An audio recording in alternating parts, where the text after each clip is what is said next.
কিয়ামতের ময়দানে আল্লাহ বলবেন, ও আমার বান্দারা আমারে সেজদা দিয়ে দেখা। কারা কারা দুনিয়াতে সেজদা দিয়েছিলি, আজকে এই কিয়ামতের ময়দানে আমারে সেজদা দিয়ে দেখা। আমরা যারা দুনিয়ার বুকে সেজদা দিয়েছি, আমরা আল্লাহু আকবার বলে সেজদায় লুটিয়ে পড়ব। আলহামদুলিল্লাহ পড়েন। আর যারা দুনিয়ার বুকে সেজদা দেয় নাই, মসজিদে যায় নাই, সেজদাকারীদের সাথে আন্দোলন করে নাই, তারা সেদিন অনেক চেষ্টা করেও তাদের পিঠটারে বাঁকা করতে পারবে না। তাদের পিঠটারে সেই দিন লোহার মতো শক্ত করে দিবে কে? يوم يكشف عن ساق ويدعون إلى السجود فلا يستطيعون।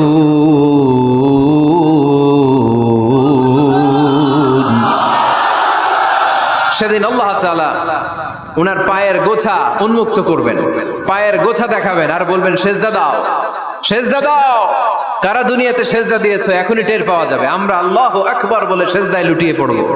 কিন্তু যারা দুনিয়ায় সেজদা দেয় নাই, এরা অনেক চেষ্টা করো, পিঠটারে বাঁকাই করতে পারবে না। সেজদাতে দূরের কথা, এদের পিঠটারে লোহার রডের মতো শক্ত করে দিবে কে?